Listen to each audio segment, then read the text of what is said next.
నమస్తే, welcome to Shri media. నేను మీ విష్ణుప్రియ. మనం ప్రతి నెల మాస ఫలితాలు తెలుసుకుంటూ ఉన్నాం. ఇప్పుడు కూడా ఏప్రిల్ నెల మాస ఫలితాలు తెలుసుకుందాం. మన 12 రాశుల వాళ్ళకి ఏప్రిల్ నెలలో ఎలా ఉండబోతుందో తెలుసుకుందాం. అన్ని నెలల కంటే కూడా ఏప్రిల్ నెల విశేషమని చెప్పాలి. ఎందుకు? ఉగాది వస్తుంది కదా. క్రోధినామ సంవత్సరం మొదలవుతుంది. క్రోధినామ సంవత్సరానికి ఉగాదికి సంబంధించిన పంచాంగం కూడా మన ఛానల్లో ఉంది. మీరు ఆ పంచాంగ శ్రవణాన్ని కూడా చూడండి. దాని లింక్స్ కూడా కిందిస్తాం. అలాగే ఇప్పుడు ఏప్రిల్ నెల యొక్క మాస ఫలితాలు తెలుసుకోబోతున్నాం. మనతో పాటు ఉన్నారు గురువు గారు రవీంద్రనాథ్ సిద్ధాంతి గారు, వాస్తు జ్యోతిష్య పండితులు. చాలా వీడియోస్ చేశాం గురువు గారితో. ఇప్పుడు మాత్రం మన ప్రేక్షకుల కోసం ఏప్రిల్ నెల మాస ఫలితాలు 12 రాశుల వాళ్ళకి ఎలా ఉందో గురువుగారి మాటల ద్వారా తెలుసుకుందాం. నమస్తే గురువుగారు. నమస్కారం తల్లి. మీరు ఇప్పటివరకు ఉగాది పంచాంగం చెప్పారు, చాలా విషయాలు చెప్పారు మన ప్రేక్షకుల కోసం. ఇప్పుడు మనం ఏప్రిల్ నెలలో మాస ఫలితాలు, మనం ఇంతకుముందు చెప్పుకున్నట్టు మనకి 12 రాశులు ఉన్నాయి కదా. ఈ 12 రాశుల వాళ్ళకి మాస ఫలితాలు అనేవి వేరుగా ఉంటాయి కదా గురుగారు. ప్రతి మాసంలోనూ ఫలితాలు మారుతూ ఉంటాయి కదా. ఇప్పుడు మనం ఏప్రిల్ నెల వాటి గురించి తెలుసుకుందామా గురుగారు? దైవ ప్రార్థనతో రాశులలో ఆఖరి రాశి మీనరాశి. ఈ మీనరాశి వారికి ఏప్రిల్ నెలలో ఎలా ఉండబోతుంది? మీనరాశి వారి యొక్క రాశి ఫలితాలు ఎలా ఉన్నాయి ఏప్రిల్ నెలలో తెలియజేస్తారు గురుగారు? తప్పకుండా తల్లి. మనకు మీనరాశి అనగానే చేపలు ఎదురెదురుగా ముఖంగా ఉన్నట్టుగా మనకు కనిపిస్తుంది, చిత్రం కనిపిస్తుంది. మీనరాశి వాళ్ళు చలాకితనానికి గుర్తు, బాగా షార్ప్గా ఉంటారు, షార్క్ చేపలాగా. అయితే వీళ్ళు ఇప్పుడు మీరు నీళ్ళలో చేపలు చూడండి, అంటే మీకు ఎలా తెలుసు అంటే అప్పుడప్పుడు మనం తీర్థయాత్రలకు అప్పుడు వెళ్ళినప్పుడు కాళ్ళకు తగులుతూ ఉంటాయి. ఇలా అనగానే దొరకవు, అవి వెళ్ళిపోతుంటాయి. మనల్ని ఇబ్బంది పెట్టేటువంటి పరిస్థితి ఉంటుంది. అంటే ఎక్కువ వెళ్తుంటాం కాబట్టి అనుభవంలో చెప్తున్నాను. మీకు ఇలా చేపల గురించి తెలుసు అంటే మళ్ళీ అదో పెద్ద రాద్ధాంతం. అయితే విషయం ఏమిటంటే మీనరాశి వారు చాలా మనశ్శాంతిగా ఉందాము, ఆధ్యాత్మికంగా ఉందాము. ఎందుకంటే సప్తమ స్థానం నుంచి రాహు కేతువు వీక్షిస్తున్నాడు, వేదాంతకారకుడు. అయితే అలా కుదరదు ఈ ఏప్రిల్ మాసంలో. అంటే గత 2-3 నెలలుగా వీళ్ళు అనుభవిస్తున్న దానికంటే కూడా ఈ నెలలో ఎక్కువగా ఇబ్బందులు ఎదుర్కొనే అవకాశాలు మీనరాశి వారికి గోచరిస్తాయి. ఎందుకంటే లగ్నంలో రాహు, సప్తమంలో కేతువు, తర్వాత వ్యయంలో కుజుడు, శని. ఇది చాలా దురదృష్ట యోగం. అంటే వీటి వల్ల ఏదో ధనము ఇతరుల పాలు కావడం అలాంటిది ఏం జరగవు.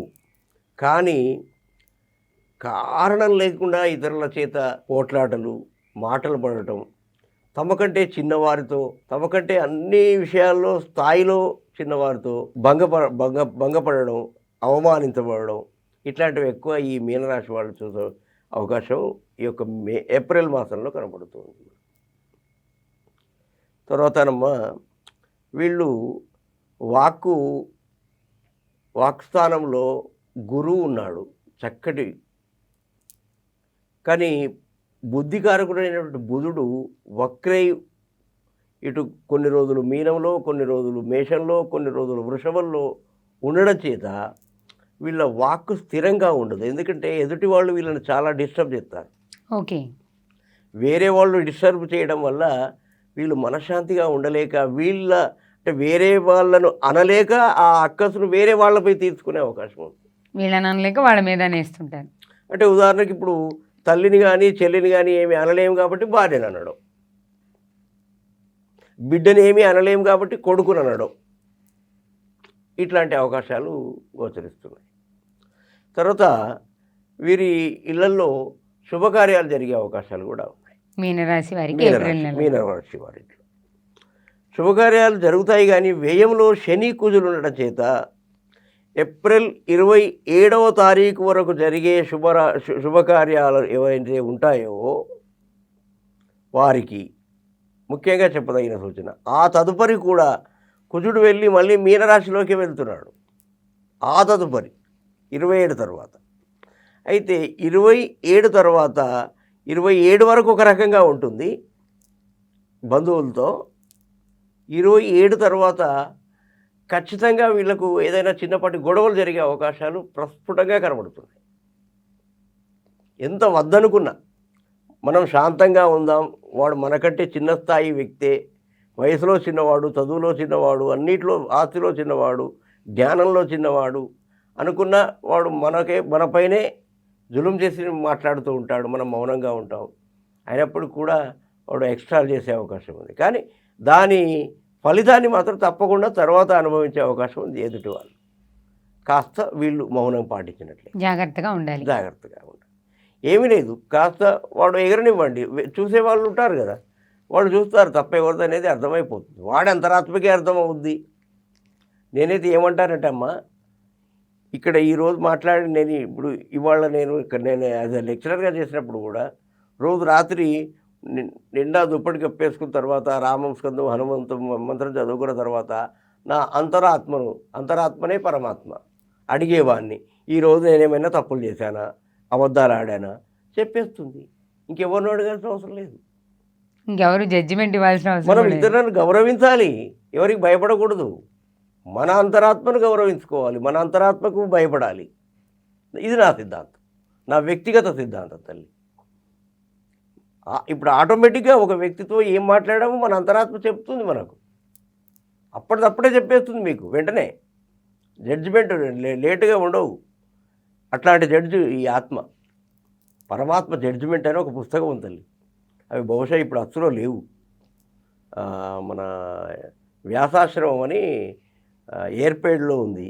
వ్యాసాశ్రమంలో నేను అప్పుడు కొంచెం బాగా భక్తిభావం చిన్నప్పటి నుండి నాకు ఈ ఆశ్రమాలు తిరగడం. ప్రకాశానందగిరి స్వామి వారితో నేను ఒక నెల 2 నెలలు గడిపాను. వారితో కొంత జ్ఞానమైన సంబంధించిన చర్చలు, వారితో చర్చలు చేసేంత జ్ఞానం కాదు నాది, కానీ అప్పుడు అల్పున్నే, అంటే ఇప్పుడైనా అల్పున్నే, కానీ కాస్త మాట్లాడగలిగాను. వారు కూడా నాకు చెప్పారు, మీరు ఇలా వెళ్ళగలిగితే మాత్రం భవిష్యత్తులో మంచి వక్తలు కాగలుగుతారు, అనేకమైన శాస్త్రాలను ప్రజలకు చేరవేయగలుగుతారు, నిజాన్ని చేరవేయగలుగుతారు. శాస్త్రాలు చేరవేయగలగడం వేరమ్మ, నిజాన్ని చేరవేయడం వేరు తల్లి.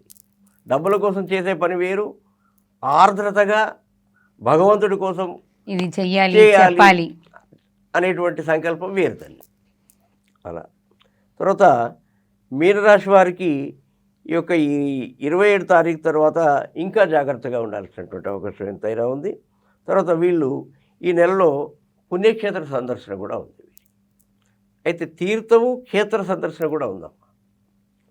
తీర్థము క్షేత్రం అంటే మనకు ఇప్పుడు యాదగిరిగుట్ట అనేటువంటిది ఉంది, అది ఓన్లీ క్షేత్రమేనమ్మా, తీర్థం కాదు.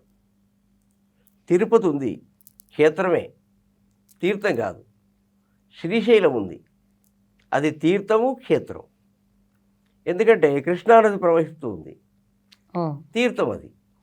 నదీ ప్రవాహం ఉన్న నదీ పరివాహక ప్రాంతంలో ఉన్నటువంటి ఆలయాలు ఏవైతే ఉంటాయో అవి క్షేత్రము తీర్థము రెండును. ఇక కేవలము నదీ ఇప్పుడు ఉదాహరణకు మనకు నర్మదా నదిలో జ్యోతిర్లింగం ఉంది, అది వాస్తవానికి తీర్థమే, కానీ అక్కడ క్షేత్రం కూడా అయింది. వాస్తవానికి తీర్థం కిందకే లెక్క, కానీ ఓంకారేశ్వర లింగం ఉంది కాబట్టి అది క్షేత్రం అయింది. అయితే కొన్ని క్షేత్రాలు ఉంటాయి, కొన్ని తీర్థాలు ఉంటాయి. ఇప్పుడు శ్రీకాళహస్తి తీర్థము క్షేత్రము, సువర్ణముఖి నది కాళహస్తి. కాబట్టి మనము అంటే ఈ మీనరాశి వాళ్ళ గురించి చెప్తున్నాం కాబట్టి మీనరాశి వాళ్ళు తీర్థక్షేత్ర సందర్శన యోగం కూడా కనబడుతూ ఉంది. అంటే అమ్మవారికి సంబంధించి లేదా వెంకటేశ్వర స్వామికి సంబంధించి శైవ సంబంధితమైనటువంటి ఆలయాలకు సంబంధించి కనబడుతూ ఉంది. కొంచెం బంధువుల తాకిడి వీళ్ళ గృహానికి ఎక్కువగా ఉండే అవకాశం ఉంది మీనరాశి వాళ్ళు. మీనరాశి వారికి ఏప్రిల్ నెలలో అంటే అన్ని రాశుల్లో కన్నా మీనరాశి, తర్వాత మిథున రాశి, వృషభ రాశి, తర్వాత సింహరాశి, ఇట్లాంటి వాళ్లకు కొంచెం బంధువుల తాకిడి ఎక్కువగా కనబడే అవకాశం ఉంది. అందులో మీనరాశి వాళ్ళు ముందు వరుసలో ఉంటారు. ఇక వీళ్లకు అధిదేవత అయినటువంటి ఈ యొక్క గ్రహాధిపతి ఎవరైతే ఉన్నారో దానికి దత్తాత్రేయుడు అధిపతి కాబట్టి గురువారం నాడు వీళ్ళు మద్యము మాంసంకు కొంచెం దూరంగా ఉండాలి. వీలైతే ఒకటే పూట భోజనం చేయండి. తర్వాత పెద్దల నుండి, గురువుల నుండి, బ్రాహ్మణుల నుండి, పండితుల నుండి ఆశీర్వచనం తీసుకోండి. వీలైతే దత్తాత్రేయ ఆలయానికి వెళ్ళి రండి. లేదంటే దత్తపాహి దత్తపాహి దత్తపాహి దత్తపాహి దత్తరక్ష దత్తరక్ష దత్తరక్ష దత్తరక్ష, ఇంతే, మీరేం చేయాల్సిన పని లేదు. ఆయనే రక్షిస్తారు. ఎందుకంటే దత్తాత్రేయ పురాణంలో ఉప పురాణాలు ఉన్నాయమ్మ. 18 ఈ పురాణాలు కాకుండా విష్ణు ధర్మోత్తర పురాణం కూడా ఉప పురాణమే. దాంట్లో ఏముందంటే స్మరణ మాత్రేన సంతుష్టాయ అని ఉంది. స్మరిస్తే చాలు, స్మరిస్తే చాలు సంతోషపడిపోతారట. అంటే ఇక మన బోలాశంకరుడు కంటే ఇంకా బోలాతనం అట్లా. కేవలం నామస్మరణ చేయడం ద్వారా ఈ మీనరాశి వారికి చాలా చక్కటి శుభాలు జరిగి మంచి ఏర్పడి అనేకమైనటువంటి దుష్టల నుండి రక్షింపబడుదురుగా. కానీ మన టీవీ తరఫున, మన తరఫున వారికి ఆ భగవంతుని ప్రార్థిద్దాం. ధన్యవాదాలు గురువుగారు. శుభం. చూశారు కదా, స్వస్తి. మనం 12 రాశుల యొక్క రాశి ఫలితాలు చూసాం. ఏప్రిల్ నెలలో మేషం నుంచి మీనం వరకు ఏ రాశి వారికి ఎలా ఉండబోతుంది, వాళ్ళు ఏమేం పరిహారాలు చేసుకోవాలి, అవన్నీ కూడా గురువుగారు సవివరంగా తెలియజేశారు. ఒకవేళ మీ జన్మ నక్షత్రాన్ని బట్టి, జన్మ సమయాన్ని బట్టి మీరు ఇంకా వివరంగా జాతకాలు తెలుసుకోవాలనుకుంటున్నా, మీరేమన్నా పరిహారాలు చేయించుకోవాలా లేదా అనే సందిగ్ధంలో ఉన్నా, అటువంటి సందేహాలకి, సందిగ్ధాలకి కూడా గురువుగారు సమాధానం తెలియజేస్తారు. గురువుగారి నెంబర్కి కాల్ చేయండి. మీ జాతకాల గురించి చెప్తే సవివరంగా మీ జాతకం గురించి, దాంట్లో ఉన్న దోషాలు, పరిహారాలు కూడా తెలియజేస్తారు. మరో వీడియోతో మళ్ళీ కలుద్దాం. నమస్తే.